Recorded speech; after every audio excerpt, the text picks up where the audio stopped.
أما بعد فقد قال الله تعالى في كلامه المجيد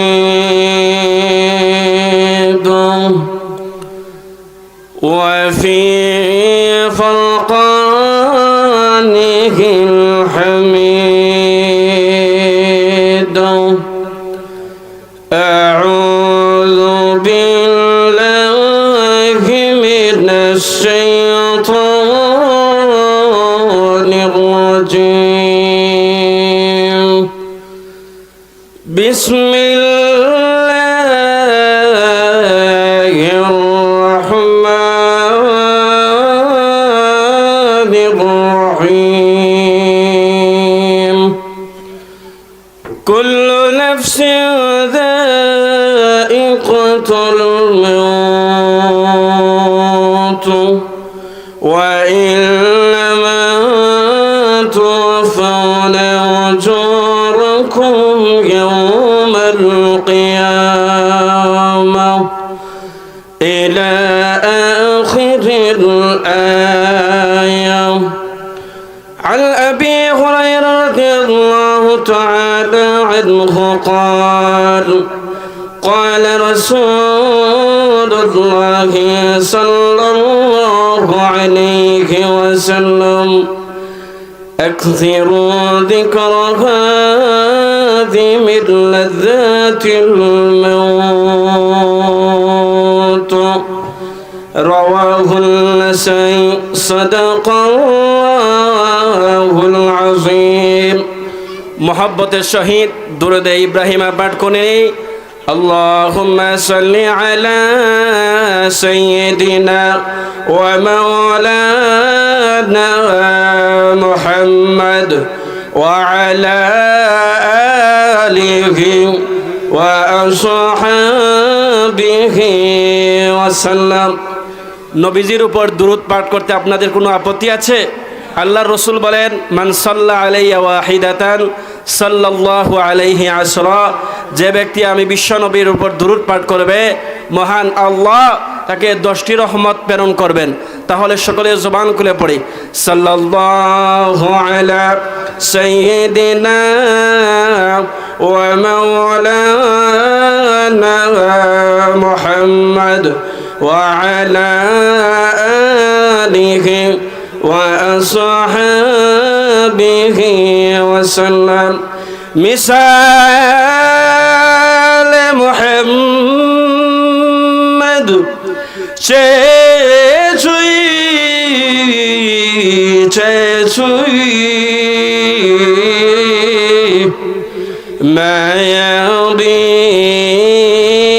ما يضي مثال محمد بلغ العلا بكماله كشف الدجى بجماله حصلت جميع خصاله صلوا عليه وآله.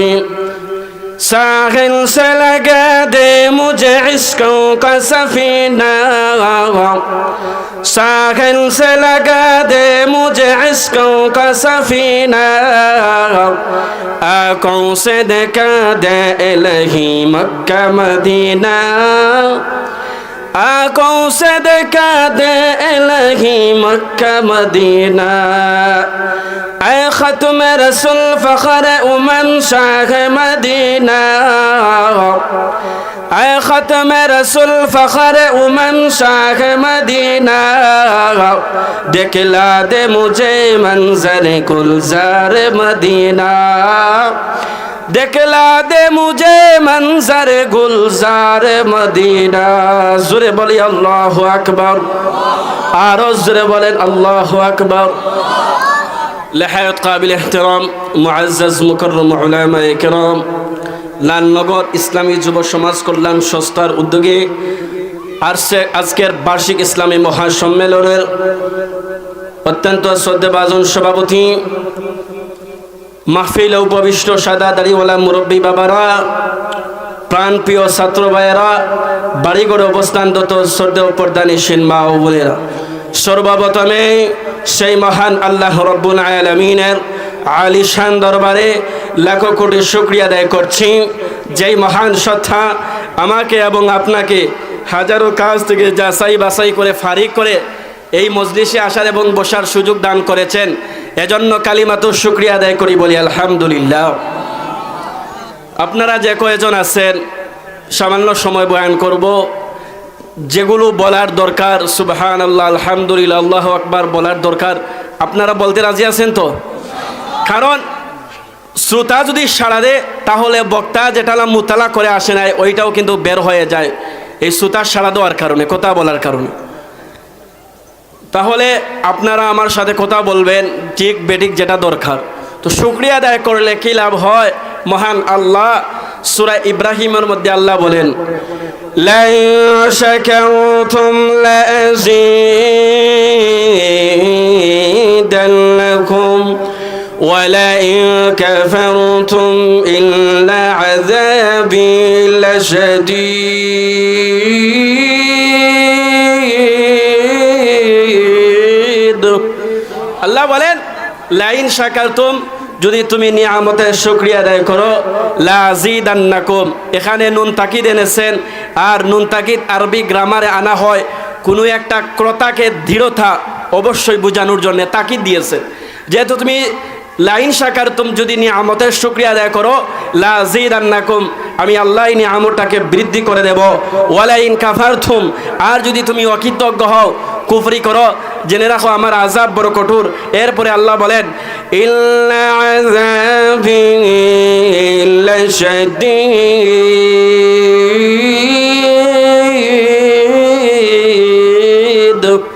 আল্লাহ বলেন, ইন্না আযাবি লাশাদীদ, আমার আযাব বড় কঠোর।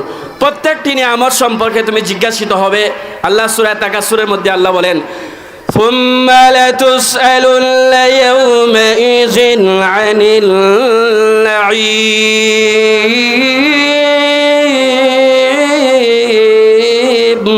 আল্লাহ বলেন, সুম্মা লাতুসআলুন্না ইয়াওমাইযিন আনিন নাঈম, প্রত্যেকটি নিয়ামত সম্পর্কে তুমি জিজ্ঞাসিত হবে। সূরা বানী ইসরাঈলের মধ্যে আল্লাহ বলেন, কুল্লু উলাইকা কানা আনহু মাসউলা। প্রত্যেক নিয়ামতের মধ্যে আজকের যেই মাহফিল যুব সমাজরা এই যে আয়োজন করেছেন, আজকে এই মাহফিলটাকে আমরা নিয়ামত মনে করে উলামায়ে কেরাম এখানে আসবেন, দ্বীনের কথা বলবেন, এইগুলো শুনে আমরা আমাদের নিজের জীবনের পাথর হিসাবে গ্রহণ করব। তো ভূমিকা ছাড়াই আলোচনায় ঢুকতে চাই। আমি আপনাদের সামনে সূরা আল ইমরানের 185 নম্বর আয়াতে কারিমা তিলাওয়াত করেছি। সিয়াসিত্তা কিতাবের সুনানে নাসাইর একটা হাদিস তিলাওয়াত করেছি। তিলাওয়াতকৃত আয়াত এবং হাদিসকে সামনে রেখে অত্যন্ত নিষ্ঠার সাথে আল্লাহ যেন আমাকে ইখলাসের নিয়তে কিছু কথা বলার এবং আপনাদেরকে আমলের নিয়তে শোনার মতন তৌফিক দান করেন। ওয়ামা তৌফিক ইল্লা বিল্লাহ। তো আমি যেই আয়াত তিলাওয়াত করছি, এই আয়াতের মধ্যে আল্লাহ বলেন, কুল্লু নাফসিন যায়িকাতুল মাউত। আল্লাহ বলেন, কুল্লু নাফসিন যায়িকাতুল মাউত, প্রত্যেক প্রাণীকে মৃত্যু স্বাদ গ্রহণ করতে হবে। এই দুনিয়াটা থাকার জায়গা নয়, প্রত্যেক সব কিছু ধ্বংসশীল। আল্লাহ সূরা রহমানের 26 এবং 27 নম্বর আয়াতে আল্লাহ বলেন, কুল্লু মান আলাইহা ফান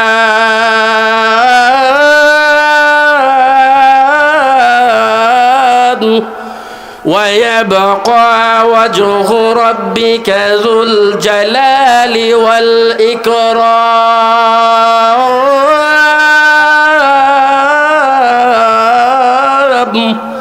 আল্লাহ বলেন, কুল্লু মান আলাইহা ফান, দুনিয়ার সব কিছু ধ্বংসশীল, সব কিছু ধ্বংস হয়ে যাবে। ওয়ায়াবকা ওয়াজহু রাব্বিকা যুল জালালি ওয়াল ইকরাম, সম্মান এবং ইজ্জতের মালিক আল্লাহ বাকি থাকবেন।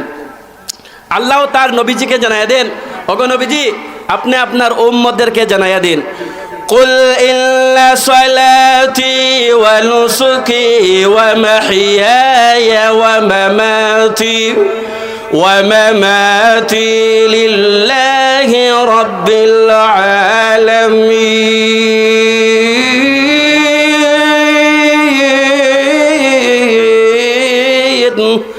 আল্লাহ বলেন, ওগো নবীজি আপনি বলুন, কুল ইন্না সলাতি, আমার নামাজ, ওয়া নুসুকি, আমার কুরবানি, ওয়া মাহইয়ায়া, আমার জীবন, ওয়া মামাতি, আমার মরণ, লিল্লাহি রাব্বিল আলামিন, আল্লাহর জন্য। এই দুনিয়াটা টাকার জায়গা নয়। এজন্য কবি বলেন, यहाँ हम सब मुसाफिर है वही आखिर ठिकाना, कोई आगे रवाना है कोई পিছে রওয়ানা। আমরা হলাম এই দুনিয়ার মুসাফির, আখিরাত আমাদের ঠিকানা। কাউকে আগে যেতে হবে, কাউকে পরে যেতে হবে। বাইরাম লক্ষ্য করে দেখুন, সবাইকে একদিন যেতে হবে। এই দুনিয়াটা দেখার জায়গা নয়। এজন যেতে হবে, কি নিয়ে যাইবেন? আজকে আমাদের সমাজে মানুষ মরার চিন্তা করে না, কিন্তু মুখে বলে ঠিকই, এক সেকেন্ডে নাই ভরসা। এটা মুখে বলে ঠিকই, এরপরে কিন্তু দেখবেন হারমোনিয়া বাজান ছাড়ে না। মুখে বলে, মৃত্যুর চিন্তা করলে ফায়দা কি হবে? আল্লাহ নবী বিশ্বনবী রাহমাতুল লিল আলামিনের স্ত্রী আম্মা আয়েশা সিদ্দিকা রাদিয়াল্লাহু আনহা, আল্লাহ নবী বিশ্বনবী রাহমাতুল লিল আলামিন কে লক্ষ্য করে বলেন, ইয়া রাসূলুল্লাহ, ইয়া হাবিবাল্লাহ, ওগো আল্লাহর নবী, শাহাদতের মৃত্যুবরণ না কইরা কি কেউ ময়দানে মাশরে শাহাদতের মর্যাদা লাভ করতে পারবে? আল্লাহ নবী তখন বলেন, আরে আয়েশা, যেই ব্যক্তি দিনে রাতে 20 থেকে 40 বার মৃত্যুর কথা স্মরণ করবে, ওই ব্যক্তি শাহাদতের মরণ না হইয়াও শাহাদতের মর্যাদা ওই ব্যক্তি লাভ করতে পারবে। সুবহানাল্লাহ। মৃত্যুর চিন্তা করতে হবে। হযরত উমর রাদিয়াল্লাহু আনহু কয়েকজন সাহাবী আল্লাহর নবী বিশ্বনবী রাহমাতুল লিল আলামিনের দরবারে বসা এমনি একজন আনসারী সাহাবী আল্লাহর নবীকে প্রশ্ন করলেন, আল্লাহর নবী গো, সবচাইতে বুদ্ধিমান ব্যক্তিকে? আল্লাহর নবী বিশ্বনবী রাহমাতুল লিল আলামিন তখন বলেন, আমার সাহাবীরা রে, ওই ব্যক্তি সবচাইতে বুদ্ধিমান যেই ব্যক্তি মৃত্যুর চিন্তা করে এবং মৃত্যুর জন্য তৈরি থাকে, ওই ব্যক্তি হলো সবচেয়ে বুদ্ধিমান। সুবহানাল্লাহ। মৃত্যুর চিন্তা করতে হবে। মৃত্যুর চিন্তা করলে ফায়দা হলো মরণের যন্ত্রণাটা সহজ হবে, তওবা হাসিল হবে, ইমানের সাথে মৃত্যুবরণ করতে পারবেন। আজকে যেই মৃত্যুর চিন্তা করলে তওবা হাসিল হয়, আজকে মানুষ তওবা করতে চায়। কয়েকদিন আগে দেখলাম এক মুনাজাত চলতেছে। মুনাজাত চলার সময় বক্তা সাহেব মুনাজাত করতেছেন, আর পাশে বসা একজন মন্ত্রী, উনি আমিন বলেন, উনি দোয়া করতেছেন না। উনি বলেন, আমি আমিন বলি না কেন? কারণ আমার জীবনে কোনো গুনাহ নাই, আমি কোনো গুনাহ করছি না। চিন্তা করে দেখেন কিভাবে নিজের প্রতি কনফিডেন্স কইরা, তাই কইরা যে কিতা আমি গুনাহ, আপনারা যে দোয়া করেন আমি আমিন এই কারণে কই না যে আমি কোনো গুনাহ করছি না, আমার দ্বারা কোনো গুনার কাজ হইছে না। অথচ আউয়ালুন নাস, মানুষ সর্বপ্রথম ভুলকারী। মানুষের ভুল হবে, কোনো মানুষ ভুলের ঊর্ধ্বে নয়। আল্লাহ রসুল বলেন, কুল্লু বানি আদম খাত্তাউন ওয়া খায়রুল খাত্তাইনা আত-তাওয়াবুন, প্রত্যেক বনু আদম ভুলকারী, আর এদের মধ্যে এরাই শ্রেষ্ঠ যারা তওবা করে। আর উনি মুনাজাতের সময় বলেন, আমি আমিন বলি না কেন? আমি কোনো গুনাহ করছি না। তাই দোয়া তুলসী পাতা, তাই গুনাহ করছেন না। চিন্তা করেন তো, মৃত্যুর চিন্তা করলে যে মৃত্যুর যন্ত্রণাটা সহজ হবে। হযরত ইব্রাহিম তাইমি রাহমাতুল্লাহি আলাইহি বলেন, দুইটা জিনিসের কারণে আমার অন্তর থেকে দুনিয়ার মহব্বত চলে গেছে। এক হলো মৃত্যুর ভয়, মৃত্যুর যন্ত্রণা, আর দ্বিতীয় হলো আল্লাহর সামনে যে আমাকে দণ্ডায়মান হতে হবে, এই ভয়ে দুনিয়ার লোভ আমাদের চলে গেছে। তো আমাদের ভিতরে যদি মৃত্যুর চিন্তা থাকে, তাহলে এই মানুষ কখনো গুনাহ করতে পারে না। ইমাম গাজ্জালী রাহমাতুল্লাহি আলাইহি বলেন, মৃত্যুর চিন্তা করার অর্থই হলো এই না যে হাতে একটা তসবিহ নিলাম আর মরণ জপলাম, এটার নাম মৃত্যুর চিন্তা নয়। মৃত্যুর চিন্তা আপনি নির্জনে বসে এইটা চিন্তা করবেন যে আমার সাথীরা চলে গেছে, আমাকেও একদিন যেতে হবে, এই দুনিয়া থাকার জায়গা নয়। যদি মৃত্যুর চিন্তা আমাদের থাকতো, তাহলে মানুষ সমাজে অন্যায় করতো না, অন্যের হক মেরে খাইতো না, একজন আরেকজনের দোষ তালাশ করতো না, একজন আরেকজনকে ফিং মারামারি করতো না। এটাই হলো মৃত্যুর চিন্তা মানুষের ভিতরে নেই। গীবত যে আজকে আমরা করি, মৃত্যুর চিন্তা আমাদের ভিতরে নাই। তো মরণ হবে, বেঈমানেরও মরণ হবে, কাফিরেরও মরণ হবে। মৃত্যুর যন্ত্রণা হবে, ইমানদারেরও মৃত্যুর যন্ত্রণা হবে, বেঈমানের যন্ত্রণা হবে। এর আগে বলি, মরণ যার যেখানে লেখা আছে ওই জায়গায় মৃত্যুবরণ হতে হবে। যেমন আল্লাহ বলেন, আইনামা তাকুনু ইউদরিকুমুল মাউত ওয়ালাউ কুনতুম ফি বুরুজিম মুশাইয়াদা। আইনামা তাকুনু, তুমি যেখানেই থাকো না কেন, ইউদরিকুমুল মাউত, মরণ তোমাকে পাকড়াও করবে। সূরা জুমার মধ্যে আল্লাহ বলেন, কুল ইন্নাল মাউতাল্লাযী তাফিররুনা মিনহু ফাইন্নাহু মুলাকীকুম সুম্মা তুরাদ্দুনা ইলা আলিমিল গায়বি ওয়াশ শাহাদাতি ফায়ুনাব্বিউকুম বিমা কুনতুম তা'মালুন। কুল ইন্নাল মাউতাল্লাযী, তোমরা যারা মৃত্যু থেকে পলায়ন করতে চাও, তাফিররুনা মিনহু ফাইন্নাহু মুলাকীকুম, মৃত্যু তোমাদের সাথে সাক্ষাৎ করবে। মৃত্যু থেকে কেউ বেঁচে থাকতে পারবে না, আর আজরাইলের হাত থেকে বেঁচে যাওয়া সম্ভব নয়। কার কখন মরণ আসবে এটা বলেও আসে না। সূরা লুকমানের শেষ আয়াতে আল্লাহ বলেন, ইন্নাল্লাহা ইনদাহু ইলমুস সাআতি ওয়া ইউনাজ্জিলুল গায়স ওয়া ইয়ালামু মা ফিল আরহাম ওয়া মাযা তাদরি নাফসুম মাযা তাকসিবু গাদা ওয়া মা তাদরি নাফসুম বিআইয়ি আরদিন তামুত। সূরা লুকমানের মধ্যে আল্লাহ 5টি জিনিসের কথা বলছেন, এর মধ্যে একটা হলো বিআইয়ি আরদিন তামুত, তুমি কোন জায়গায় মৃত্যুবরণ করবে এটা কেউ জানে না। মালাকুল মাউত আজরাইল আলাইহিস সালাতু ওয়াস সালাম একবার দাউদ আলাইহিস সালাতু ওয়াস সালামের কামরায় প্রবেশ করলেন। দাউদ আলাইহিস সালাতু ওয়াস সালাম কামরার মধ্যে আছেন বাহিরে তালা দিয়ে। বাহিরে তালা দিয়ে থাকলে আপনি কি ভিতরে ঢুকতে পারবেন? না, ভিতরে ঢোকা সম্ভব না। কিন্তু আজরাইল, আল্লাহ তাকে এমন ক্ষমতা দিয়েছে। এবার আজরাইল যখন ওই ঘরের মধ্যে প্রবেশ করেছে, দাউদ আলাইহিস সালাতু ওয়াস সালাম বলেন, কে রে তুমি, কে তুমি? আমার বাইরে, দরজার বাইরে তালা দেওয়া আছে, তুমি কিভাবে ঢুকলে? এমনি মালাকুল মউত আজরাইল বলেন, আমি হলাম এমন এক বাদশাহ যাকে কেউ ফিরিয়ে দিতে পারে না, কেউ পরাবর্তন করতে পারে না। দাউদ আলাইহিস সালাতু ওয়াস সালাম তখন বুঝতে পারলেন আপনি মালাকুল মউত আজরাইল। এবার দাউদ আলাইহিস সালাতু ওয়াস সালাম বলেন, আপনি এখন কেন এসেছেন? আপনি তো মনে হয় আমাকে নিয়ে যাওয়ার জন্য এসেছেন, আমি এখনো মরণের জন্য তৈরি হইনি। মালাকুল মউত আজরাইল বলে, রে দাউদ, তোমার অমুক সাথী কোথায়? দাউদ আলাইহিস সালাতু ওয়াস সালাম বলেন, আমার অমুক সাথী পৃথিবী থেকে ইন্তেকাল করেছে। এবার দাউদ আলাইহিস সালাতু ওয়াস সালাম যখন এই কথা বললেন, আজরাইল তখন ডাক দেয়া বলে, রে দাউদ, অমুক সাথীর মৃত্যুর দ্বারা তোমাকে সংবাদ দেওয়া হয়েছে, তোমার অমুক সাথী চলে গেছে, তোমাকেও একদিন চলে যাইতে হবে।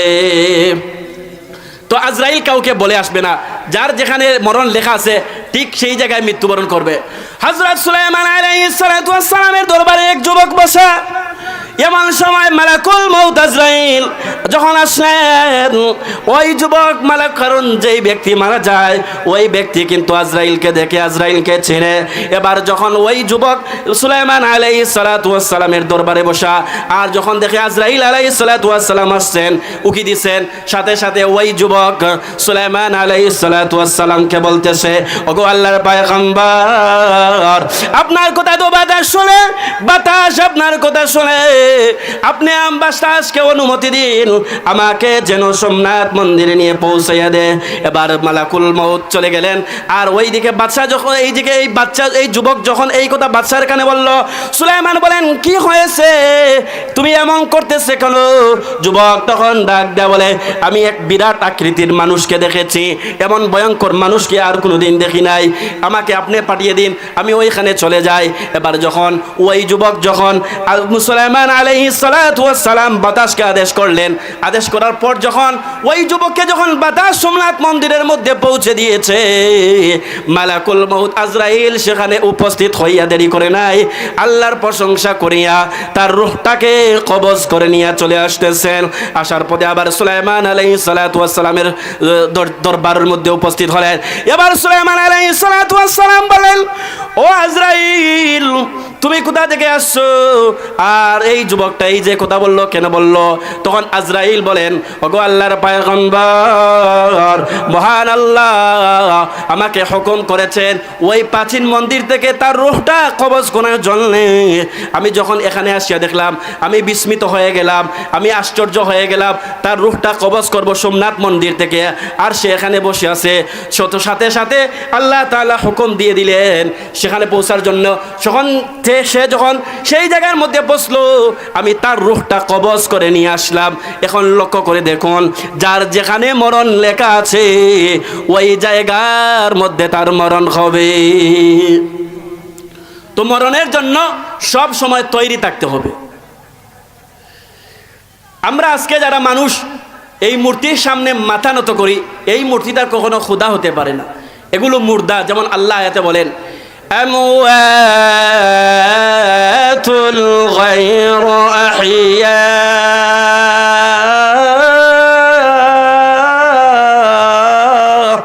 এগুলো মুর্দা। আমওয়াতুন গায়রু আহইয়া, জিন্দা নয়। মূর্তির কোনো ক্ষমতা নাই। একটা মূর্তি কখনো দিতে পারে না, কোনো কিছু দিতে পারে না। আজকে মানুষ অনেক দেখবেন, হিন্দুরা দেখবেন মূর্তির কাছে চায়, তাদের দেবীর কাছে চায়, এমন চাওয়া চায় যখন 10-12 দিন চলে যায় তখন যে সময় ডুবে না, কিন্তু লাত্তাইয়া ডুবায়। এমন খোদার পূজা করে যে যেই খোদাকে লাত্তাইয়া ডুবাইতে হয় না ডুবেলে। তো একটা মূর্তির সামনে থেকে একটা মাছি খানা নিয়ে চলে যায়, সে হাত কাটতে পারে না, সে কোনো খোদা হতে পারে না। আল্লাহ সূরা হজের শেষে বলেছেন, ইয়া আইয়ুহান্নাসু দুরিবা মাসালুন ফাসতামিউ লাহু ইন্নাল্লাযীনা তাদউনা মিন দুনিল্লাহি লা ইয়াখলুকু যুবাবান ওয়া লাউ ইজতামাউ লাহু ইয়াসলুবহুমুজ যুবাবু শাইআন লা يستنقذوه من ضعف الطالب والمطلوب।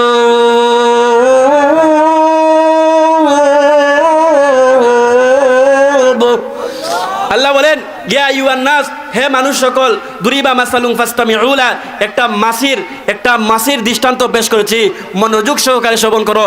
ইন্নাল্লাযীনা তাদউনা মিন দুনিল্লাহি লা ইয়াখলুকু, কখনো সৃষ্টি করতে পারবে না, যুবাবা ওয়ালা ইজতামাউ লাহু, তোমরা যারা আল্লাহ ছাড়া যেই মূর্তিগুলাকে ডাকো, যেই মূর্তিগুলাকে আহ্বান করো, এই সব মূর্তি মিল্লা একটা মশা তৈরি করতে পারবে না, একটা মাছি তো সৃষ্টি করতে পারবে না।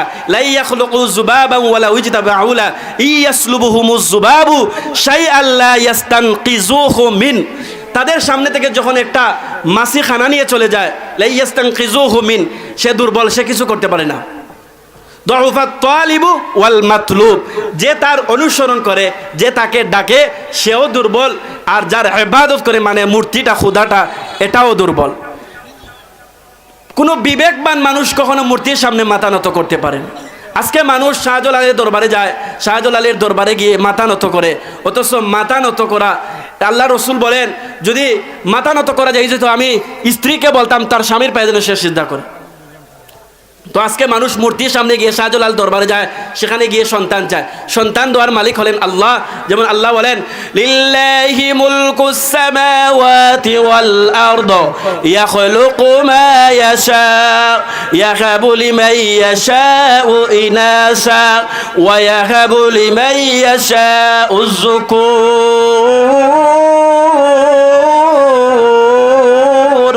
আল্লাহ বলেন, লিল্লাহি মুলকুস সামাওয়াতি ওয়াল আরদ, আসমান এবং জমিনের রাজত্ব আল্লাহর। ইয়াখলুকু মা ইয়াশা, তিনি যা ইচ্ছা তা সৃষ্টি করতে পারেন। ইয়াখলুকু মা ইয়াশা ইয়াহাবু লিমান ইয়াশাউ ইনাসা ওয়া ইয়াহাবু লিমান ইয়াশাউ যুকুর, কাউকে মেয়ে সন্তান দান করেন, কাউকে ছেলে সন্তান দান করেন। আও ইউজাউইজুহুম যুকরানা ওয়া ইনাসা ওয়া ইয়াজআলু মান ইয়াশাউ আকিমা, কাউকে আবার নিবদ্ধা সন্তান দেন না। এই সন্তান দেওয়া না দেওয়ার ক্ষমতা হলো আল্লাহর, কোনো বাবার দরবারে না, কোনো বাবার কোনো ক্ষমতা নেই। কিন্তু আজকে মানুষ এই শাহজালাল দরবারের কাছে যায়, শাহপানানের দরবারে যায়, গিয়ে অনেকে সিজদা করে ফেলে। অথচ আল্লাহ রসুল হাদিসের মধ্যে বলেন, লা তাত্তাখিযুল কুবুরা ফিল মাসাজিদ, তোমরা কবরকে সেজদার জায়গা বানিও না। তো মূল কথা হলো, মৃত্যুর যন্ত্রণা সবারই হবে। এক ব্যক্তি হযরত আবু হানিফা রহমাতুল্লাহি আলাইহিকে প্রশ্ন করলো, ওগো আল্লাহর ওলি, যে কোন জিনিসের কারণে মানুষ ইমান হারা হয়ে যায়, ইমান নষ্ট হয়ে যাবে? তখন ইমাম আবু হানিফা রহমাতুল্লাহি আলাইহি বলেন, 3টি কারণে মানুষের ইমান নষ্ট হওয়ার সম্ভাবনা আছে। এক নম্বর হলো যদি নিয়ামত পাইয়া যদি শুকুর গুজার না হয় তাহলে তার ইমান নষ্ট হয়ে যাওয়ার আশঙ্কা আছে। দ্বিতীয় হলো মরণের যদি চিন্তা না থাকে তাহলে এই সময় মৃত্যুর যে যন্ত্রণা হবে এই সময় ইমান টিকে রাখা তার জন্য কষ্ট হবে। তৃতীয় হলো কোনো বান্দার প্রতি যদি অন্যায়ভাবে আচরণ করে তাহলে তার ইমান চলে যাওয়ার সম্ভাবনা আছে, মানে ইমান নষ্ট হয়ে যাবে, মৃত্যুর সময় ইমান টিকে রাখতে পারেন। তো মালাকুল মউত আজরাইল বেঈমানেরও মরণ হবে, ইমানদারেরও মরণ হবে। ভাইরা আমার লক্ষ্য করে দেখুন, মিশকাত শরীফের হাদিসের মধ্যে আছে যখন ইমানদার ব্যক্তির মৃত্যুর সময় হয়ে যাবে আল্লাহ পাক হযরত মালাকুল মউত আজরাইলকে বলবেন, রে আজরাইল যাও তুমি আমার বান্দার কাছে যাও, আমি আমার বান্দাকে আমার উপর সন্তুষ্ট পেয়েছে, আমার ইবাদত করেছে, তাকে নিয়ে আসো। হাদিসের মধ্যে আল্লাহ রাসূল বলেন, মান আহাব্বা লিকা আল্লাহি আহাব্বা লিকা ওয়া মান কারিহা লিকা আল্লাহি কারিহা আল্লাহু লিকা। যে আল্লাহর সাক্ষাৎ পছন্দ করে আল্লাহও তার সাক্ষাৎ পছন্দ করেন, যে আল্লাহর সাথে সাক্ষাৎ করা পছন্দ করেন না সে কিন্তু আল্লাহর সাথে সাক্ষাৎ করবে না, সাক্ষাৎ করতে চাইবে না। তো মালাকুল মউত আজরাইল যখন 500 রহমতের ফেরেশতা নিয়ে আসবেন, ভাইরা আমার মৃত্যুর সময় কিন্তু ইমান টিকে রাখা বহুত কষ্ট। প্রখ্যাত সুফি হযরত জাকারিয়া রাহমাতুল্লাহি আলাইহি উনার ইন্তেকালের সময় উনার বন্ধু বলে, জাকারিয়া তুমি কলমা পড়ো। একবার বলেছে জাকারিয়া মুখ ফিরাইয়া নিয়েছে, দ্বিতীয়বার বলেছে জাকারিয়া মুখ ফিরিয়ে নিয়েছে, তৃতীয়বার এরকম বলেছে জাকারিয়া রে তুমি কলমা পড়ো, জাকারিয়া মুখ ফিরাইয়া নিয়েছে। এবার তার বন্ধুরা আশ্চর্য হয়ে গেল, কি ব্যাপার, সারা জীবন ইবাদত করেছে আর এখন মরণের সময় সে কেন কলমা পড়তেছে না। কিছুক্ষণ পর হযরত জাকারিয়া রাহমাতুল্লাহি আলাইহি উনি তখন উনার সাথীদেরকে ডাক দিয়া বলেন, রে আমার সাথীরা তোমরা যখন আমাকে বলেছো কালমা পড়ার জন্য আমি তখন না করেছি কি জন্য জানোনি? তখন শয়তান আমার কাছে আসিয়া বলে, এরে জাকারিয়া মৃত্যুর যন্ত্রণা যে তুমি সহ্য করতেছো, এই তোমার যে এত তৃষ্ণা হয়েছে, আমার কাছে পানি আছে, তুমি যদি পানি পান করতে চাও তাহলে বলো আল্লাহ রাসূল বলতে কিছুই নাই। জাকারিয়া তখন মুখ ফিরায় নিয়েছে। দ্বিতীয়বার বলে, তুমি যদি পানি পান করতে চাও বলো আখিরাত নাই, আমি তার কথার জবাব দিইনি, মুখ ফিরিয়ে নিয়েছি। 3 বার এভাবে করেছি। এবার জাকারিয়া তার সহপাঠীদেরকে বলতেছে, এরে আমার সহপাঠীরা আমি তোদের কথার কোনো বরখিলাফ করিনি, আমি শয়তানের এই কথাগুলো থেকে আশ্রয় নেওয়ার জন্য আমি এই কথা বলেছি। এবার জাকারিয়া কালমা পড়ে পৃথিবী থেকে ইন্তেকাল হয়ে গেছে। সুবহানাল্লাহ। মৃত্যুর সময় শয়তান আসবে ধোঁকা দেওয়ার জন্যে। হাদিসের মধ্যে বলেন, যখন মানুষ মুমূর্ষগ্রস্ত হয়ে যাবে তখন তার তৃষ্ণার তো এমন হবে যেন সারা সমুদ্রের পানি যদি তার মুখের মধ্যে ঢেলে দেওয়া হয় তার পিপাসা নিবারণ হবে না, দূর হবে না, এমন কষ্ট হবে। এই সময়ে কিন্তু ইমান ঠিক রাখা খুব কষ্টের ব্যাপার। তো বলতেছিলাম মালাকুল মউত আজরাইল আসবেন, রহমতে ফেরেশতা, সে যদি নেককার হয় এবার মালাকুল মউত তার কাছে আসবেন, আসিয়া সালাম দিবেন, এলে আল্লাহর বান্দা আল্লাহর পক্ষ থেকে সালাম গ্রহণ কর। এবার যখন সালাম গ্রহণ করবে মালাকুল মউত আজরাইল তার রূহটা কবজ করে নিয়ে যাবেন, সে কিন্তু টেরি পাবে না। তো যদি ইমানদার হয় তাহলে মালাকুল মউত আজরাইল তার রূহটা নিয়ে যাবেন। কষ্ট হবে কিন্তু কষ্টটা আর কষ্টে থাকবে না, আনন্দে রূপান্তরিত হয়ে যাবে। একটা ঘটনা বললে আপনাদের বুঝতে সুবিধা হবে। মনে করেন যে আপনাদের এই সুরমা নদীর এপার হলো লালনগর, ওই পার হলো গোলাপগঞ্জ। তো এই পারের এক ছেলে ওই পারের এক মেয়ের সাথে তার বন্ধুত্ব, রিলেশনশিপ। তো এই পারের ছেলেটা ওই পারের মেয়েকে খুব ভালোবাসে। তো একদিন বলল, তুমি যদি আমাকে পেতে চাও তাহলে তুমি এই কনকনে শীতের মৌসুমে তুমি এপার থেকে ওপারে আসবে। সে যদি প্রকৃত আশিক হয় তে দেখবেন রাত যতই বাজুক না কেন ওই ঠান্ডা পানির মধ্যে সে ওপারে যাবে। কেন কষ্ট, এই যে পানির মধ্যে ঠান্ডা পানির মধ্যে যখন নামবে তার কি কষ্ট হবে না? কষ্ট হবে, কিন্তু কষ্টটা সে হাসি মুখে বরণ করে নেবে, কেন আমার পিয়ার সাথে সাক্ষাৎ হবে। তো মানুষের ইমানদারের মৃত্যু কষ্ট হবে কিন্তু কষ্টটা কষ্টে থাকবে না, আনন্দে রূপান্তরিত হয়ে যাবে। আল্লাহর পয়গম্বর হযরত ইব্রাহিম আলাইহিস সালাতু ওয়াস সালাম মালাকুল মউত আজরাইলকে বলেন, আরে আজরাইল তুমি নেককারের সামনে কেমন সুরত নিয়ে যাও। মালাকুল মউত আজরাইল বলে, ওগো আল্লাহর পয়গম্বর, আপনি একবার চোখ মুজেন। ইব্রাহিম আলাইহিস সালাতু ওয়াস সালাম চোখ মুজলেন। চোখ মুজার পর আবার যখন খুললেন, দেখেন আজরাইলের আকৃতি এত সুন্দর। আল্লাহর পয়গম্বর ইব্রাহিম আলাইহিস সালাতু ওয়াস সালাম বলেন, আরে আজরাইল এত সুন্দর। হযরত ইব্রাহিম আলাইহিস সালাতু ওয়াস সালাম বলতেছেন, ও মালাকুল মউত আজরাইল, তুমি বদকারের সামনে কেমন আকৃতিতে যাও।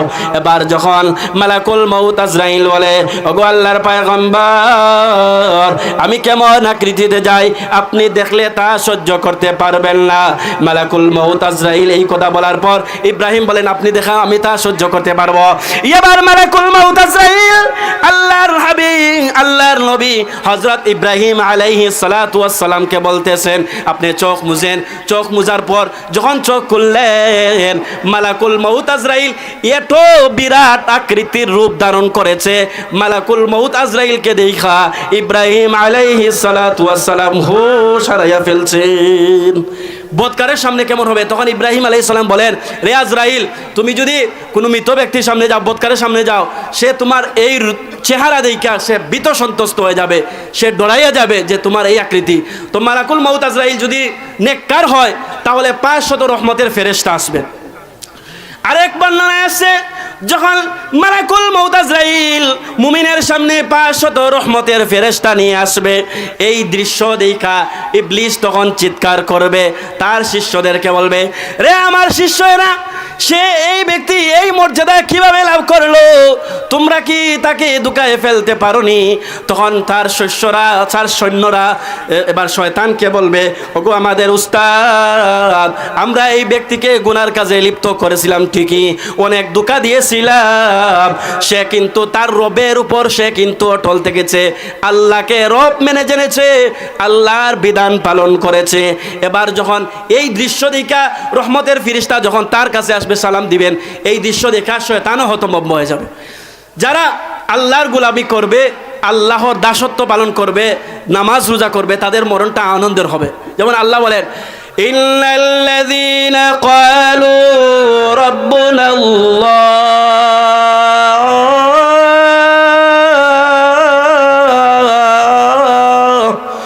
সুম্মা ইসতাকামু তাতানাজ্জালু আলাইহিমুল মালাইকা আল্লা তাখাফু ওয়া লা তাহজানু ওয়া আবশিরু বিল জান্নাতিল্লাতী কুনতুম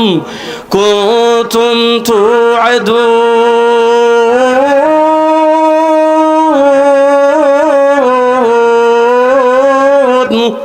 আল্লাহ বলেন, ইন্নাল্লাযীনা ক্বালু রাব্বুনাল্লাহ, যারা বলেছে রব আমার আল্লাহ, সুম্মা ইসতাকামু, এর উপর অটল থেকেছে, তাতানাজ্জালু আলাইহিমুল মালাইকা, তার প্রতি অসংখ্য অগণিত রহমতের ফেরেশতা আসবেন। আল্লাহ তাখাফু, তার কোনো চিন্তা নাই, ওয়ালা তাহজানু, তুমি ভয় করো না, চিন্তা করো না, ওয়াবশিরু বিল জান্নাহ, জান্নাতের সুসংবাদ গ্রহণ করো। তো ঈমান অবস্থা যদি থাকেন, সব সময় রবকে মানেন, তাহলে মৃত্যুর যন্ত্রণা সহজ হবে। তো বেঈমানেরও মরণ হবে, ইমানদারের মরণ হবে, বেঈমানের কষ্ট হবে, ইমানদারের কষ্ট হবে, ইমানদারের কষ্ট থাকবে না, এটা পরে বলবো। ভাইরা আমার, লক্ষ্য করে দেখুন, আল্লাহর নবী বিশ্ব নবী রাহমাতুল লিল আলামিন যেদিন পৃথিবী থেকে ইন্তেকাল হয়ে যাবেন, আম্মা জান আয়েশা বলেন, আমি আল্লাহর নবীকে চাদর দিয়ে আবৃত করে রেখেছি। আল্লাহর নবী একবার চাদরের মধ্যে হাত গুটায়, আরেকবার পা গুটায়, যেমন আমাদের সকরাতের টাইমে খসনি শুরু হয়। আপনারা যদি মুমূর্ষ ব্যক্তির কাছে থাকেন, যেই ব্যক্তি ইন্তেকালের সময় হয়ে গেছে, তার পাশে থাকলে দেখবেন কেমন কষ্ট হয়। একবার হাত গোটায়, একবার পা গোটায়। আয়েশা বলেন, আল্লাহ নবী কেন এমন শুরু করে দিয়েছে? হঠাৎ আম্মা জান আয়েশা বলেন, আমি আল্লাহ নবীর শরীর মুবারক থেকে চাদর মুবারক খানা সরালাম, এমনি তাকায়া দেখি আল্লাহ নবীর মাথা মুবারক থেকে নিয়ে পা মুবারক পর্যন্ত শরীরের এমন কোনো পশম নাই যেই পশম থেকে আল্লাহ নবীর গাব মুবারক বের হয় নাই। সুবহানাল্লাহ। এবার হঠাৎ করে দরজার মধ্যে একটা শব্দ হলো, আল্লাহর নবী বিছনায় শায়িত, আল্লাহর নবীর পাশে ফাতেমা রাদিয়াল্লাহু আনহা বসা। আল্লাহর নবী তখন বলেন, রে ফাতেমা, দরজার মধ্যে কে যেন শব্দ করছে, যাও দরজা খুলে দাও। ফাতেমা বলেন, আমি যদি আমার আব্বা জানের পাশে বসা থাকি আজরাইলকে দেখবো নাকি? আজরাইল তো দেখা যাওয়ার কথা নয়। এবার যখন ফাতেমা রাদিয়াল্লাহু আনহা দরজাটা খুললেন, খোলার পর দেখেন এমন এক আকৃতির মানুষ, যার মাথা হলো আসমানে, পা হলো জমিনে, চোখ দুইটা অগ্নির লুক্কার মতো আগুন বের হচ্ছে, এমন বিরাট আকৃতির চেহারা, দৈত্যের মতো। এবার ফাতেমা বলেন, ওগো আব্বাজান, এই মানুষটাকে আমি মক্কা মদিনা কোথাও দেখি নাই, কারণ যেই ব্যক্তি মৃত্যুবরণ করবে সে কিন্তু আজরাইলকে দেখবে, আমি আপনি কিন্তু আজরাইলকে দেখতে পারবো না। এবার আল্লাহর নবী তখন বলেন, ওগো ফাতেমা, আজরাইল এসেছে গো মা, আজরাইলকে তুমি ঘরে ঢোকার জন্য অনুমতি দিয়ে দাও। ফাতেমা বলেন, ওগো আব্বাজান, আপনি আজ কয়েকদিন যাবত অসুস্থ, বিছানা থেকে মাথা উঠাতে পারতেছেন না, উনি কেন এখানে এসেছেন আমি বুঝে ফেলেছি, উনি আপনাকে নিয়ে যাওয়ার জন্য এসেছেন। আমি দরজা খোলার অনুমতি দিব না, দরজা খুলব না। এমনি আল্লাহ নবী তখন বলেন, ফাতেমা গো, তুমি যদি দরজা না খুলো, আজরাইল এমন এক ব্যক্তি কারো ঘরে ঢোকার জন্য পারমিশন দেয় না, কারো ঘরে ঢুকতে তার পারমিশন নিতে হয় না, কিন্তু এটা আমি বিশ্বনবীর শান, আমি বিশ্বনবীকে নিতে হলে অনুমতি নিতে হবে। আল্লাহ পাক তাকে অনুমতি দিয়েছেন। এবার যখন আল্লাহ নবী ফাতেমাকে বলেন, তুমি অনুমতি দিয়ে দাও, ফাতেমা রাদিয়াল্লাহু আনহা দরজা খুললেন। খোলার পর আজরাইল আলাইহিস সালাতু ওয়াস সালাম আল্লাহ নবীর ঘরে প্রবেশ করলেন, আল্লাহ নবীকে সালাম দিলেন। এমনি আল্লাহ নবীকে বলেন, ওগো নবীজি, আল্লাহ পাক আমাকে পাঠিয়েছেন আপনাকে নিয়ে যাওয়ার জন্য, আপনি কি করবেন, থাকবেন কি থাকবে না? আল্লাহ নবী তখন বলেন, হাত্তা ইয়াতিয়ানি জিবরাইল, ওগো আজরাইল, যাব কি যাব না এখন বলবো না, জিবরাইল আসার আগ পর্যন্ত। জিবরাইল আলাইহিস সালাতু ওয়াস সালাম আসলেন, আসি আল্লাহর পক্ষ থেকে আয়াত শুনিয়ে দিয়েছেন, ইন্নাকা মাইয়িতুন ওয়া ইন্নাহুম মাইয়িতুন।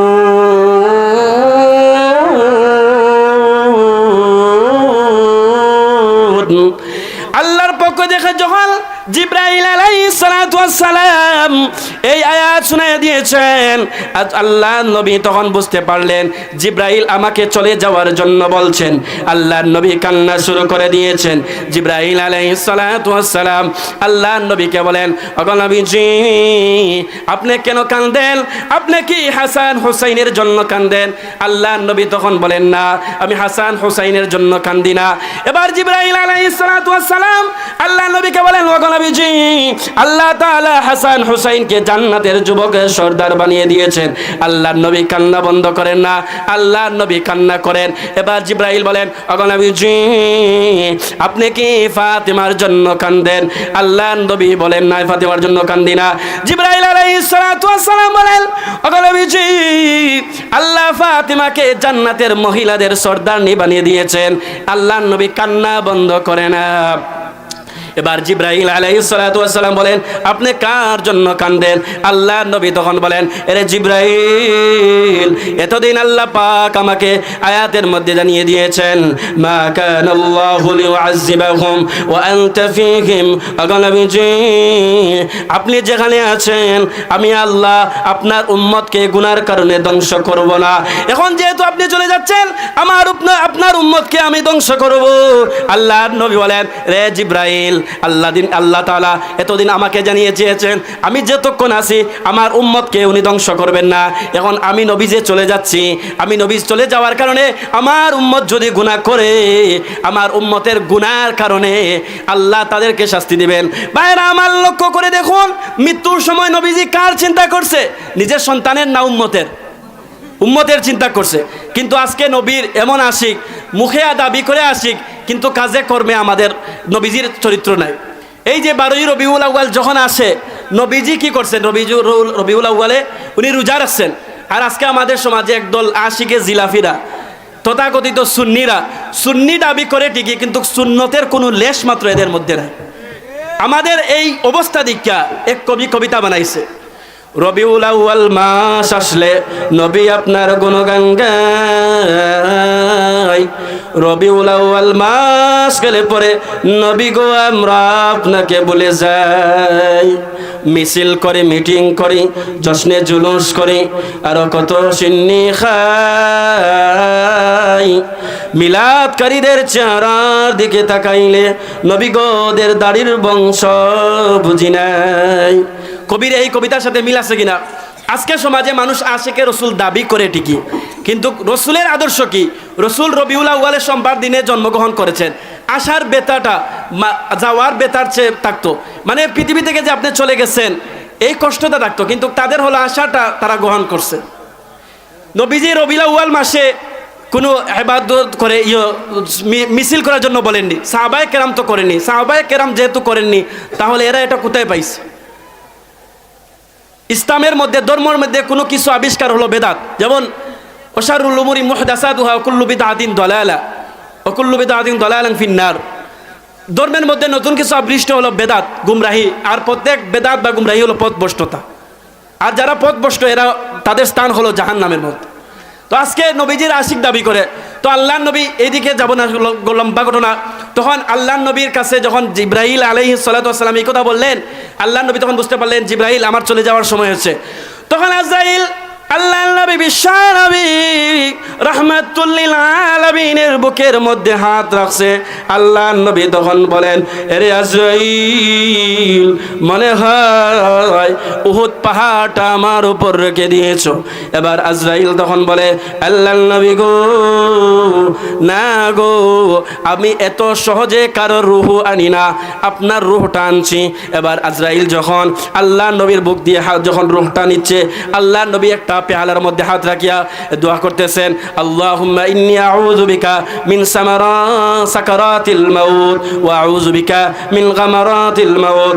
আল্লাহ, মরণ বুঝিয়ে তো কষ্ট। বাইরে আমার লক্ষ্য করে দেখুন, নবী যদি এই অবস্থা হয় তাহলে আমাদের কি অবস্থা হবে? আল্লাহ তাআলা তার নবীকে কষ্ট দেন নাই, এটা আমাদেরকে বুঝাইছেন। নবীকে এত হালকাভাবে রূহ নেওয়ার পরে যদি নবীর এত কষ্ট হয়, তাহলে আমাদের কেমন কষ্ট হবে? মুসা আলাইহিস সালাতু ওয়াস সালাম শব্দের মধ্যে ওনাকে জিজ্ঞেস করলো, ও মুসা, মৃত্যুর যন্ত্রণা আপনার কাছে কেমন? তখন মুসা আলাইহিস সালাতু ওয়াস সালাম বলেন, কয়েকটা কাঁটাযুক্ত গোসা দিয়ে শরীরে পাড়াইলে যদ্দূর কষ্ট হয়, এর চেয়ে কষ্ট আমি মুসার হয়েছে। মুসা আলাইহিস সালামের বেলায় যদি এই হয়, তো আল্লাহ তাআলা ঈসা আলাইহিস সালাতু ওয়াস সালামকে মুজিজা দিয়েছেন, সব নবীকে কিছু মুজিজা দিয়েছেন। ঈসা আলাইহিস সালাতু ওয়াস সালাম একটা কবরের পাশ দিয়ে যান, যাওয়ার সময় কবর থেকে বলেন, কুম বিইজনিল্লাহ, উঠো, আল্লাহর হুকুমে উঠো। ওই ব্যক্তি যখন ঈসা আলাইহিস সালাতু ওয়াস সালামকে আল্লাহ এক কুদরত দিয়েছেন যে উনি মৃতকে জীবিত করতে পারতেন। কোনো কবরের পাশে যখন বলতেন কুম বিইজনিল্লাহ, উঠো আল্লাহর হুকুমে, সাথে সাথে মুর্দা উঠে যেত। যখন এক মুর্দা উঠলো, উনি প্রশ্ন করেছেন, মান আনতা ওমা ইসমুকা, তোমার নাম কি? তখন সে বলে, আনা নূহ, আনা সামউন ওয়া আনা ইবনে নূহ, আমি সামউন এবং নূহ আলাইহিস সালামের ছেলে। তখন বলে, তাকে কয়েকটা প্রশ্ন করছেন, আমি আপনাদেরকে যেই পয়েন্টটা বুঝাতে চাই। যখন ঈসা আলাইহিস সালাতু ওয়াস সালাম বলেন, আপনি তো নবীর ছেলে, নবী, আপনি কি দুনিয়াতে থাকতে চান নাকি আবার চলে যেতে চান, কবরে শুয়ে থাকতে চান? ঈসা আলাইহিস সালাতু ওয়াস সালাম যখন প্রশ্ন করলেন, তখন উনি বলেন যে, ভাই ঈসা, আমি যদি আবারও দুনিয়াতে যাই, তা আবারও কি আমার আজরাইলের সাথে সাক্ষাৎ হবে নাকি? ঈসা আলাইহিস সালাতু ওয়াস সালাম, আপনি আল্লাহর পয়গম্বর, আপনি আজরাইলকে তো ভয় পান কেন? তখন উনি জবাব দেয়, রে ভাই ঈসা, আজ থেকে 1400 বছর আগে আমার মৃত্যুবরণ হয়েছে, বহু বছর আগে আমার মৃত্যুবরণ হয়েছে, আজও কিন্তু আমি মৃত্যুর কষ্টটা এখনও টের পাই। তো নবীর যদি এই হালত হয়, আমাদের কি অবস্থা হবে? কিন্তু আজকে আমাদের সমাজে মানুষ কি করে, মরণের চিন্তা নাই, দুনিয়া খালি খাইতো, সম্পদ বানাইতো, বাড়ি গাড়ি হইতো, ছেলেরে ইঞ্জিনিয়ার বানাইতো, সম্পদের মালিক হইতো, মোট কথা সম্পদের মালিক হইতে চায়, কিন্তু মৃত্যুবরণ যে করতে হবে এই চিন্তা আমাদের ভিতরে নেই। তো আল্লাহ রসুল সাল্লাল্লাহু আলাইহি ওয়াসাল্লাম হাদিসের মধ্যে বলেন, আকসিরু যিকরা হাজিমিল লাজ্জাতিল মাউত, তোমরা অধিক পরিমাণে মৃত্যুকে স্মরণ করো। আমরা সবচেয়ে বুদ্ধিমান কাকে মনে করি? যার বিল্ডিং আছে, টাকা পয়সার মালিক আছে তারে বুদ্ধিমান মনে করে। অথচ আল্লাহ রাসূল হাদিসের মধ্যে বলেন, আল কাইয়িসু মান দানা নাফসাহু ওয়া আমিলা লিমা বা'দাল মাউত ওয়াল আজিজু মান আতবা নাফসাহু হাওয়াহা ওয়া তামান্না আলা আল্লাহ। ওই ব্যক্তি সবচেয়ে বুদ্ধিমান যে পরকালের জন্য চিন্তা করে এবং এর জন্য অনেক আমল করে। আর ওই ব্যক্তি হলো দুর্ভাগ্যবান যে পরকালের চিন্তা করে ঠিকই, কিন্তু নফসটাকে নিজের খায়েশ মনে চালায়, দাবি করে যে আল্লাহ আমাকে মাফ করবেন, আমি জান্নাতে যেতে চাই, কিন্তু নেক আমল করে না। এটা বুদ্ধিমানের পরিচয় হতে পারে না। তো আমি যে আয়াত তিলাওয়াত করছিলাম, আল্লাহ বলেন কুল্লু নাফসিন যায়িকাতুল মাউত, প্রত্যেক প্রাণীকে মৃত্যুর স্বাদ গ্রহণ করতে হবে। ওয়া ইন্নামা তুওয়াফাউনা উজুরাকুম ইয়াউমাল কিয়ামা, কিয়ামতের ময়দানে প্রত্যেকের প্রাপ্য দেওয়া হবে। ফামান যুহজিয়া আনিন নার, যাকে জাহান্নামের আগুন থেকে বের করা হবে, ওয়া উদখিলাল জান্নাতা ফাকাদ ফাজ, আর যাকে জান্নাতে প্রবেশ করানো হবে সে সফল কাম হয়ে যাবে। ফাকাদ ফাজ ওমাল হায়াতুদ দুনিয়া ইল্লা মাতাউল গুরুর, দুনিয়ার জীবনটাই হলো দুকা সামগ্রী ছাড়া আর কিছুই না। আজকে আমরা এই দুনিয়ার চিন্তায় দুনিয়া করে জীবনটা শেষ করে যাচ্ছি। মানুষ তওবা করে কখন? সারা জীবন গুনাহ কইরা যখন মরণের সময় এসে যায় তখন মসজিদের ইমাম সাহেবকে নিয়ে যায়। কয়েকদিন আগে মসজিদে একজন আসছে, বলে হুজুর আমার দাদির ইন্তেকালে যাওয়ার অবস্থা, আপনি একটু তওবা করেন। আমার ভিতরে হাসি পাইতেছে। এই জন্য হাসি পাইতেছে যে সারা জীবন মরণের সময় কি তওবা করার সময়? আল্লাহ রাসূল সাল্লাল্লাহু আলাইহি সাল্লাম বলেন, ইন্নাল্লাহা ইয়াকবালু তাওবাতাল আবদি মা লাম ইউগারগির, গরগরা আসার আগে, মানে যে সকরাত আসার আগে তওবা করতে হবে। এই সময় তওবা করলে তওবা আল্লাহ কবুল করবেন। আর আজকে আমরা পেশা বানাই লিছি, যখন মানুষ মরণের সময় এসে যায়, দমজম যায় অবস্থা, ওই সময় নিয়ে তওবা করা। এটা তওবা না, এটা একটা ফাইজলামি। কারণ সারা ওই যে তওবা করায় হয় যে আমি যে সময় তওবা করাই যে আর জীবনে গুনাহ করতাম না, আর সে বেটা মরলে আর গুনাহ করার সুযোগ আছে না। তওবা করতে হবে আগে, আপনি যখন বয়স থাকবে, যৌবন বয়সে থাকবেন, এই সময় তওবা করবেন। আর আজকে তওবা করে মরণের সময় জান যায় অবস্থা হয় আমি আর জীবনে গুনাহ করতাম না, তওবা করলাম, হে আর বাঁচলে না, হে গুনাহ করতো। এই আমরা আজকে তওবার একটা দং তামাশা বানাই ফেলছি। এজন্য সব সময় মরণের জন্য তৈরি থাকতে হবে। মুমিন দেখেন, আল্লাহ নবীর রূহটা আজরাইল আলাইহিস সালাতু ওয়াসসালাম বলেন, আমি এত সহজে কারো রূহ নেই না, আপনার রূহটা নিয়েছি। নবীজি বলেন, মনে হয় যেন উহুদ পাহাড়টা আমার উপর রেখে দিয়েছো। নবীজির যদি এই কষ্ট হয়, তাহলে আমরা সাধারণ উম্মত আমাদের কি অবস্থা হবে? আল্লাহ রাসূল সাল্লাল্লাহু আলাইহি সাল্লাম বলেন, মান আখিরু কালামিহি লা ইলাহা ইল্লাল্লাহ দাখালাল জান্নাহ, যার শেষ বাক্য হবে লা ইলাহা ইল্লাল্লাহ দাখালাল জান্নাহ, সে জান্নাতে প্রবেশ করবে। আমরা যখন মানুষ মারা যায় তখন আমরা কি করি? কান্না করি। অথচ আল্লাহ রাসূল হাদিসের মধ্যে বলেন, ইন্নাল মাইয়িতা ইউআযযিবু বিবুকাই আহলি হায়্যি, মৃত ব্যক্তির পরিবারে কান্না করার কারণে মৃত ব্যক্তিকে কবরে আযাব দেওয়া হয়। আমরা তো আবেগের বর্ষবর্তী হয়ে কান্না করি, আমার বাপ চলে গেছে। এমনও মহিলা আছে, সন্তান যখন মারা যায় তখন বলে, ও আল্লাহ, মুখের যে 10টা ছেলে, একটা ছেলেও নিছো না, সারা আসমানে আমার একসান কেমনে নিলাগো, আমারে বুঝি নরম পাইছো। এই অবস্থা। সবার ধৈর্য ধারণ করতে হবে। আপনার সন্তান চলে গেছে, এই যে সন্তান নাবালিগ অবস্থায় চলে যাচ্ছে, আপনাকে জান্নাতে যাওয়ার একটা মাধ্যম হয়ে যাচ্ছে। আপনার বাবাও ইন্তেকাল করলে আপনাকে সবর ধৈর্য ধারণ করতে হবে। নবীজি সাল্লাল্লাহু আলাইহি সাল্লামের ছেলে কাসেম যখন ইন্তেকাল করছে, তখন আল্লাহ নবী কাঁদতেছেন। সাহাবীরা বলতেছেন, ইয়া রাসূলুল্লাহ, আপনি কেন কাঁদেন? আপনি না বলেছেন কান্না না করার জন্যে? আল্লাহ রাসূল বলে, আমি এই কান্না করতে নিষেধ করেছি, বিলাইয়া হাও মাও করে কান্না। যেমন অনেক সময় দেখা যায়, যদি বাবা মারা যায়, মেয়ে কি করে বাবার শরীরের জামাটাকে ছিঁড়াইয়া আনে, ও বাবা আমার তো তুমি কই গেলে আর বাবা, এইভাবে কান্না করে। এইরকম কান্না আল্লাহ রসুল নিষেধ করছেন। কিন্তু কাসেম যখন ইন্তেকাল করছে, আল্লাহ নবীর চোখ দিয়া পানি ঝরতেছে। এইরকম কান্না করতে কোনো অসুবিধা নেই, কারণ আপনার আপনজন চলে গেছে, কষ্ট আসবে ঠিকই, কিন্তু সবর ধৈর্য ধারণ করতে হবে। হাও মাও করে কান্না করে যাবে না। আপনি আবেগের বর্ষবতী হইয়া এই যে কান্না করলেন, এই মৃত ব্যক্তির কবরে আযাব হবে তা আপনার কারণে।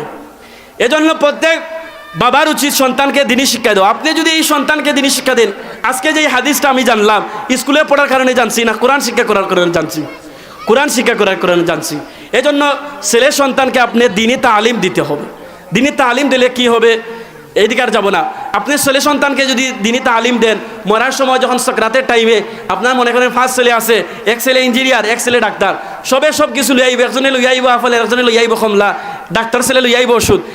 এরা আইসা কি তারকে এই যে বাবা যে সকরাতের টাইমে আজাইলের হাত থেকে কি রক্ষা করতে পারবে? না, রক্ষা করতে পারবে না। কিন্তু চতুর্থ ছেলে যে মাদ্রাসায় পড়েছে, সে যখন সংবাদ পাইছে বাবা ইন্তেকালের যাওয়া অবস্থায়, তখন বাড়িতে মাদ্রাসা থেকে বাড়িতে আসতে পথের মধ্যে এক চাচার সাথে দেখা হয়েছে। চাচা কই, বাতিজা কই যাও? বলে আব্বা আমার চাচা, আমার বাবা ইন্তেকালের সময় আমি বাড়িতে যাচ্ছি। বলে কি নিয়ে যাও? বলে কোরআন নিয়ে যাই। যখন সন্তান যখন এই সকরাতগ্রস্ত বাপের সামনে যখন সূরা ইয়াসিন তিলাওয়াত করবে, বিসমিল্লাহ পড়ে যখন তিলাওয়াত করবে, ইয়াসিন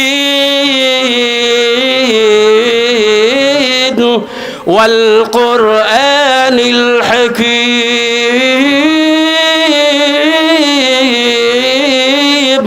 আল্লাহ তখন ডাক দেয়া বলেন, রে ফেরেশতারা, আমার বান্দাকে তোমরা আযাব দিও না, আর কষ্ট দিও না।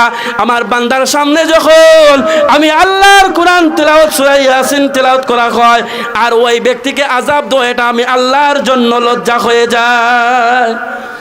তো কোরআন তিলাওয়াতের কারণে, এই সূরা ইয়াসিন তিলাওয়াতের কারণে তার কবর, তার যে মৃত্যুর যন্ত্রণাটা এটা সহজ হয়ে যাবে, হালকা হয়ে যাবে। এই যে সূরা ইয়াসিনটা যে ফজিলত জানলো কোথা থেকে? মাদ্রাসা থেকে। এজন্য কমসে কম একজন সন্তানকে আপনি দ্বীনি ইলম শিক্ষা করান। যে ইস মাদ্রাসার মেসাব বানাইতে হবে, মৌলানা বানাইতে হবে, এরকম কোনো শর্ত নাই। আপনি প্রাথমিকভাবে সন্তানকে দ্বীনি শিক্ষা দেন। 5-6 বছর যদি আপনি দ্বীনি শিক্ষা দেন, এরপরে আপনার ছেলেকে ইঞ্জিনিয়ার, ডক্টর যাই বানান না কেন, কোনো অসুবিধা নাই। আর যেই ডক্টর আল্লাহ চিনে না, এটা তো ডক্টর না, এটা ডগের চাইতে আর নিকৃষ্ট। যেমন আল্লাহ বলেন, উলাইকা কাল আনআম, এরা চতুষ্পদ জন্তুর ন্যায়। এই জন্য আমাদেরকে এই যে আলোচনা করলাম, আলোচনার উপর সব সময় মোট কথা হলো, সারমর্ম হলো, সব সময় মৃত্যুর জন্য তৈরি থাকা, মৃত্যুর প্রস্তুতি থাকা, গুনাহ বর্জন করা, নামাজ পড়া, রোজা রাখা, অন্যের হক প্রাপ্যভাবে দেওয়া, অন্যের হক মেরে না খাওয়া। জমিনের আইল, এক মানুষ আছে জমিনের আইল টিল্লে টিল্লে আর বেটার জমির ভিতরে ঢুকে যায়। এই যদি মরণের চিন্তা থাকতো তাহলে এরকম করতে পারতো না।